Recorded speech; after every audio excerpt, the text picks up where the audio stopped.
Welcome to the Introduction to FedRAMP course. What is FedRAMP? FedRAMP is the Federal Risk and Management Program. It's a cybersecurity risk management program for the purchase and use of cloud products and services used by the U.S. federal agency. Only cloud service providers with FedRAMP approval may work with government agencies in the U.S. A brief history of FedRAMP. It was established by the Joint Authorization Board, JAB, with representatives from the Department of Homeland Security, DHS, the General Service Administration, GSA, and the DoD, Department of Defense in 2011, to provide a cost-effective, risk-based approach for the adoption and use of cloud services. The world is going to the cloud, it's more efficient, cheaper, better security in some cases. So because of that, it's important to have guidelines for federal employees and organizations too. FedRAMP empowers agencies to use modern cloud technologies with an emphasis on security and protection of federal information in general. It also helps to standardize security requirements for the authorization and ongoing cybersecurity of cloud services in general. So what is the purpose of FedRAMP? The purpose is to ensure that cloud application and services used by the government agency have sufficient safeguards, sufficient security. Number two, enable efficient and cost-effective procurement of information system and services. And number three, eliminate duplication of effort and risk management costs across government agencies. So in other words, it's much more efficient in the long term. Pretty cool. FedRAMP Mission is a government-wide program that promotes the adoption of secure cloud services across the federal government by providing a standardized approach to security and risk assessment for cloud technology and federal agencies. So it's just a way to kind of make it easy to perform a comprehensive risk assessment for cloud technology, which is pretty much everything today. Everything today I can say is either in the cloud or on the way to the cloud. So it's just the new normal at this point in time.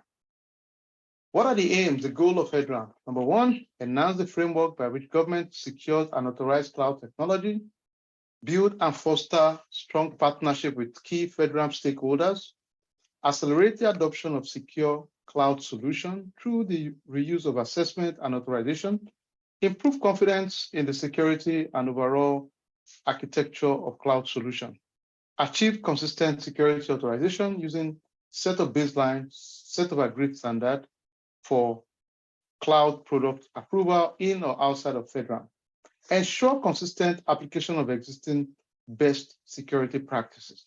And finally, increase automation and use of near real-time data for continuous monitoring. So the best of both worlds, but in a secured space. Some benefits of FedRAMP: it aims to reduce duplicate effort, inconsistency, cost inefficiency. It helps with significant time saving compared to carrying out independent assessment.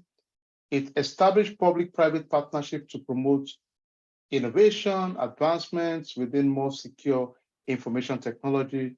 It enables the federal government to accelerate adoption of cloud technology across the board. It creates uniform evaluation and authorization of cloud information security controls around. It enhances insight into cloud security controls in general, and a faster cloud adoption roadmap in general. Cloud is the new normal, we all know that, but we want to make sure when we use it within the government space, it's secured. And because this is a big deal, sensitive information processed daily, so we want to make sure the security is top-notch also in the process. Some governing bodies around FedRAMP, we talked about the Joint Authorization Board. This is the primary governing and decision-making for FedRAMP. We have the Office of Management and Budget is also part of the body that helps to define key requirements and capability of the program. And the CIO Council disseminates FedRAMP information to federal CIOs and other representation across the board also. And Some additional governing bodies, we have the Department of Homeland Security, of course, with continuous monitoring. NIST, National Institute for Standard and Technology, continuously provides some oversight. We have Federal Information Security Modernization Act in terms of compliance also.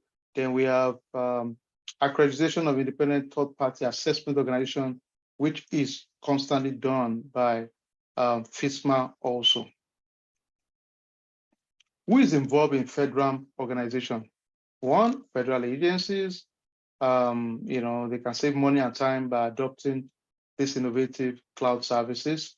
CSPs offer cloud services that allow federal agencies to meet their mission and the need to securely and quickly process information.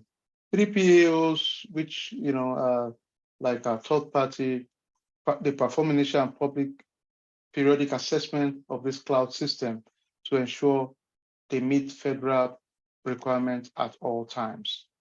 And in general, what are the, for the cloud service providers, they must achieve some high-level requirements to be in compliance with FedRAMP.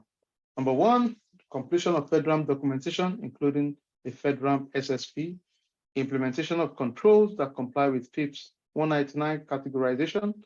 Commercial cloud offering will be assessed by a FedRAMP third-party assessment organization. Development of a plan of action and milestone. Obtain joint authorization board provisional ATO or agency ATO.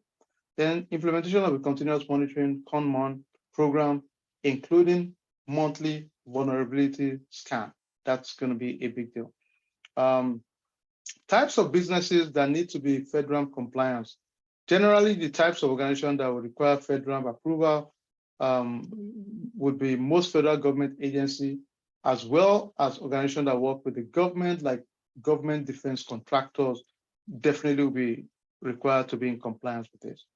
For a company to be in FedRAMP compliance, there are two critical steps to follow in general. Number one, make sure it possesses a system that is fully built and functional, incorporating the CIA triad information security principle of confidentiality, integrity, and availability. Secondly, ensure a leadership team is in place that is fully committed and bought into the process. Many times, the leadership buy-in must be available for any program to be successful and effective within your business. Two parts to FedRAMP, JAB or agency. There are three parts: types of authorization to obtain a FedRAMP authorization to operate. One, the first is to obtain authorization from a specific government agency. The second is to obtain authorization from the Joint Authorization Board.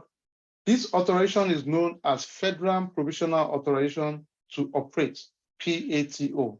Then the third one is a tailored authorization. So these are the ways, the three parts in terms of types of authorization to obtain a FedRAMP authorization to operate, ATO. In conclusion, for organizations with advanced security requirements, and especially those that must comply with FedRAMP, it is very critical and crucial to work specifically with security vendors that are FedRAMP compliant themselves. Then FedRAMP provides some very solid confidence in approved solution. It helps to save time and money on evaluation, and overall significantly reduce the risk of cybersecurity threats in general. That is the goal. And thank you. We'll see you in the next class.